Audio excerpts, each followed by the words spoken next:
నటుడు 'ప్రకాష్ రాజ్' గారి పైన నాన్ బెయిలబుల్ వారెంట్ అలాగే అరెస్ట్ వారెంట్ కూడా ఇష్యూ అయినట్టుగా వార్తలు వినిపిస్తున్నాయి. అంటే ఒకే అంటే 4 రాష్ట్రాల్లో ఫేక్ ఓటర్ ఐడీ కార్డులు కలిగి ఉన్నారన్న ఒక ఆరోపణలు కూడా ఇప్పుడు ఆయన ఎదుర్కొంటున్నారు. అసలు ఏం జరిగింది ఈ ఇష్యూలో? మరి నిజంగా ఆయన 4 ఫేక్ ఓటర్ ఐడీ కార్డులు కలిగి ఉన్నారా? మరి అరెస్ట్ వారెంట్, ఈ నాన్ బెయిలబుల్ వారెంట్ ఇష్యూ అయితే ఆయన అరెస్ట్ అయ్యే అవకాశాలు ఏమన్నా ఉన్నాయా? దీనికి 'ప్రకాష్ రాజ్' గారు ఇప్పటివరకు కూడా రియాక్ట్ అవ్వలేదని తెలుస్తుంది. ఎందుకు ఆయన సైలెంట్‌గా ఉన్నారు? దీనికి సంబంధించి ఒకసారి డిస్కస్ చేయడానికి ప్రెజెంట్ మనతో పాటు క్రిమినల్ కోర్ట్ అడ్వకేట్ విజయలక్ష్మి గారు ఉన్నారు.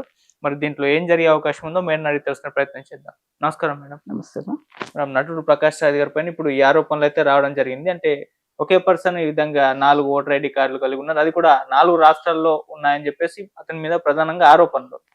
సో దీనికోసం అని చెప్పేసి ఇప్పుడు నాన్ బెయిలబుల్ వారెంట్ అలాగే అరెస్ట్ వారెంట్ కూడా ఇష్యూ అయినట్టుగా తెలుస్తుంది. మరి ఏం జరిగే అవకాశం ఉంది? అసలు ఏం జరిగింది మేడం ఈ ఘటనలో? ఏం జరిగింది అంటే మనం చెప్పలేం. ప్రకాష్ రాజ్‌కి కూడా తెలిసి ఉండకపోవచ్చు. ఎందుకంటే కొన్ని కొన్ని సందర్భాల్లో ఫేక్ ఐడీ చాలా మంది చేస్తున్నారు. అలాగే ఓటర్ లిస్ట్‌లో కూడా ఇక్కడ లేని వాళ్ళ పొలిటికల్ వాళ్ళనియండి, ఫిల్మ్ ఇండస్ట్రీ వాళ్ళని వాళ్ళ ఫోటోస్ తోటి ఫేక్ ఐడీస్ చాలా వస్తున్నాయి.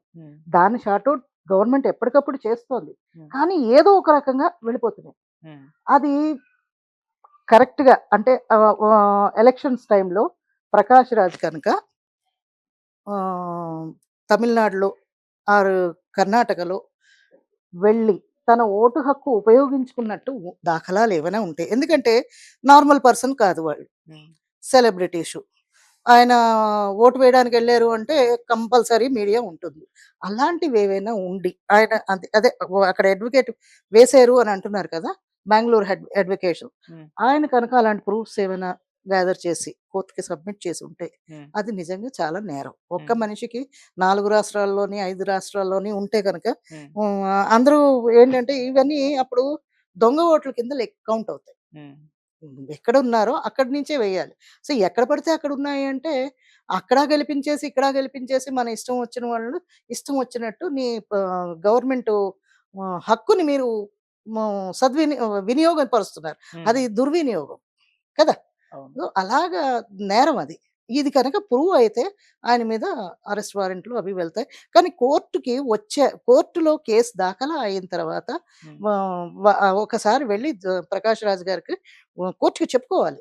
నేను అలాంటి తప్పేం చేయలేదు. ఒకవేళ నేను చేశాను అంటే మీరు ప్రూఫ్ ఏమైనా వేశారా అండి అని వాళ్ళ అడ్వకేట్ ద్వారా మీరు అడిగించొచ్చు. అంటే ఈయన డైరెక్ట్‌గా అడిగే ఇది లేకపోయినా అడ్వకేట్ అయితే ఉంటారు కదా! ప్రకాష్ రాజ్ గారికి. అతను అడగొచ్చు. మీరేమైనా చూసారా? ఒకవేళ కర్ణాటకలోని, ఆంధ్రాలోని, తెలంగాణలో అయితే ఆయన ఇక్కడే సెటిల్ అయ్యి ఉన్నాడు కాబట్టి ఏదో ఒక ఊరిని ఏదో దత్తత చేసుకున్నాడు అని విన్నాం. సో తెలంగాణ సిటిజన్ కాబట్టి ఇక్కడ ఓటు హక్కు వినియోగించుకుని మిగతావి ఏవైనా దుర్వినియోగం చేసినట్టు ప్రూవ్ అయితే కనుక ఈయనకి శిక్ష పడే అవకాశం 100% మొత్తం దేశంలో ఒకే ఒక ఓటర్ ఐడీ కార్డ్ కలిగి ఉండాలి. నువ్వు ఏ రాష్ట్రంలో ఎక్కడ ఉన్నా ఉన్నప్పటికీ కూడా. ఒకవేళ ఈయన 4 కలిగి ఉండుంటే 4 చోట్ల ఓట్లు అంటే కలిగి ఉండడం తప్పా? లేకుంటే ఓట్లు వేయడం తప్పంటారా? 2 కలిగి ఉండడం తప్పే, ఓటు వేయడం తప్పే. కలిగి ఉండడం తప్పంటే ఈయనకి తెలిసి ఈయన కనుక అక్కడ హక్కు వదులుకోకుండా మనం ఇక్కడికి వచ్చే అతను కర్ణాటక వాడు. అక్కడి నుంచి వచ్చేటప్పుడు ఆ ఓటు హక్కు అక్కడ రద్దుపరుచుకుని ఇక్కడ తెచ్చుకుని ఉంటాడు. సో అలా కాకుండా అక్కడది వినియోగం చేసుకుని ఇక్కడ వినియోగం చేసుకుంటే అది తప్పు. తెలియకుండా ఈయన పేరు ఏమైనా ఫేక్ ఐడీలు ఉపయోగిస్తే అది ఎవరికి తెలియదు కదమ్మా. మనమేమి దేవుళ్ళం కాదు, మనమేమి ఋషులం కాదు. నా పైన ఎవరు ఫేక్ ఐడీలు చేశారు అది కానీ కోర్టు వారికి చెప్పుకోవాలి. నేను ఇది చేయలేదు, ఇది నాది కాదు అని మీరు వచ్చి చెప్పాలి. లేకుండా మీరు కోర్టు వారెంట్లను కానీ కోర్టు సమన్స్‌ని కానీ ధిక్కరించకూడదు. అది court contempt of the court అవుతుంది. నాన్ బెయిలబుల్ వారెంట్స్ ఇష్యూ అవుతాయి. మీరు రాను అని మొండికేసుకున్న పోలీసు వాళ్ళు తీసుకురావాల్సి వస్తుంది. ఓకే. మేడం, ఒకవేళ 4 ఓటర్ ఐడీ ఉండుంటే తీసుకుని ఇతందే కాకుండా ఇచ్చిన వాళ్ళు కూడా మిస్టేక్ అవుతుంది కదా అన్న ఒక కామెంట్స్ కూడా వినిపిస్తున్నాయి. ఉంటాయి. మిస్టేక్ అవుతుంది కాదని నేను అనట్లేదు. కాకపోతే ఏంటంటే ఎన్నో ఇవన్నీ వస్తూ ఉంటాయి. ప్రకాష్ రాజ్ అని అనంగానే సినీ యాక్టర్ ప్రకాష్ రాజ్ అని అనుకోరు కదా మున్సిపల్ ఉద్యోగస్తులు. నీ ఇంట్లో నీ డోర్ నెంబర్ దగ్గర ప్రకాష్ రాజ్ అని పెట్టొచ్చు. నీ పేరేమో అనుకుంటారు. అంతేగాని ఆయనే అనుకుంటారా? అనుకోరు కదా! ఇప్పుడు బోలెడు మంది దిగ్గజాలు ఉన్నారు. బిజినెస్ మ్యాన్స్ ఉన్నారు. అవును. వాళ్ళవి కూడా ఫేక్ ఐడీస్ పెట్టేస్తూ ఉంటారు. ఆయన ఎక్కడుంటారో అక్కడ ఐడీ ఓటర్ లిస్ట్‌లో ఇది ఉండదు. కొన్ని ఇలా జరిగాయి. తెలిసిన అది అలాంటివి ఎప్పుడొస్తాయి? వాళ్ళేమైనా దేనికైనా కంటెస్ట్ చేసినప్పుడు ఆయన ఎక్కడ ఓటరు అనేది తెలుస్తుంది. అంతేగాని లేకపోతే మనం తెలుసుకోలేం కదా! మన పేరు బోలెడు మంది ఉంటారు. హ్మ్. అలా చేసే ఛాన్సెస్ కూడా ఉన్నాయి. హ్మ్. ఏది ఏమైనా కోర్ట్‌లో ఒకసారి కేసు వచ్చింది అన్నప్పుడు, దానికి వారెంట్స్ ఇచ్చింది అన్నప్పుడు మీరొచ్చి అందుకే కదా వారెంట్ ఇస్తారు. నువ్వు రావాలి. నువ్వు వచ్చి నీ నిజాయితీ ఏమి అనేది నీ తప్పు లేదు అన్నది నువ్వు నిరూపించుకోవాలి. ఓకే. అంతేకాని వెళ్ళడం మాత్రం కంపల్సరీ వెళ్ళాలి. కోర్ట్‌కి నేను రాను, నాది చేయలేదు అని నువ్వు ఇంట్లో కూర్చొని చెప్పడానికి లేదు. ఓకే. ఎవ్వరైనా సరే వెళ్ళాలి. ఓకే. మేడం ఇక్కడ దిలీప్ కుమార్ అనే వ్యక్తి ఆయన అడ్వకేట్ అని అవును. చెప్తున్నారు. ఆయన వెళ్లారు కోర్ట్‌కి అని చెప్పేసి తెలిసింది. అంటే పోలీస్ స్టేషన్‌లో కంప్లెయింట్ ఇచ్చి వెళ్లారా? లేకుంటే డైరెక్ట్ కోర్ట్‌కే ఎళ్లారా? ఎలా అనుకోవచ్చు? ఇప్పుడు పోలీస్ స్టేషన్‌లో కంప్లెయింట్ ఇస్తే వాళ్ళు విచారణ చేస్తారు, ఇన్వెస్టిగేషన్ చేసి అవును వీళ్ళకి 4 ఉన్నాయని చెప్పేసి ఎఫ్ఐఆర్ చేసి అవును. కోర్ట్‌కి వాళ్ళే తీసుకొస్తూ ఉంటారు. అవును. మరి ఇక్కడ డైరెక్ట్ కోర్ట్‌కే వెళ్ళినట్టుగా చెప్తున్నారు. ఎలా ప్రైవేట్ అంటారు? ప్రైవేట్ కంప్లెయింట్ ఫైల్ చేయొచ్చు. హ్మ్. అడ్వకేట్స్ అయినా వేరే వాళ్ళైనా పోలీస్ స్టేషన్‌కి వెళ్ళకుండా డైరెక్ట్‌గా కోర్ట్‌లో కంప్లెయింట్ ఫైల్ చేయొచ్చు. హ్మ్. అప్పుడు వాళ్ళకి వాయిదాకి రాకపోతే సమన్స్ వెళ్తాయి. సమన్స్ కూడా నువ్వు కేర్ చేయకపోతే వారెంట్స్ వస్తాయి. ఓకే. వారెంట్స్ కూడా రాకపోతే ఎన్‌బిడబ్ల్యూ ఇష్యూ అవుతుంది. NBW means non bailable warrant. Okay.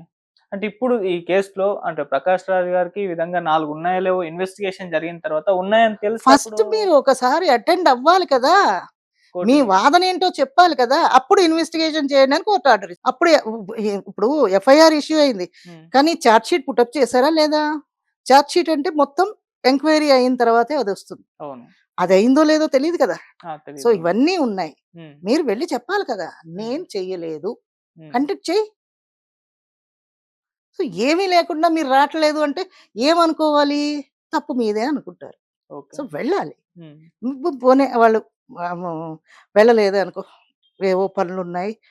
దాని గురించి షూటింగ్స్ అనో, లేకపోతే ఎంపీ అనో ఏవో ఉన్నాయి కదా! వాళ్ళకుండే పనులు. హ్మ్. మీకే పనుందా? కోర్టుకి పని లేదా? హ్మ్.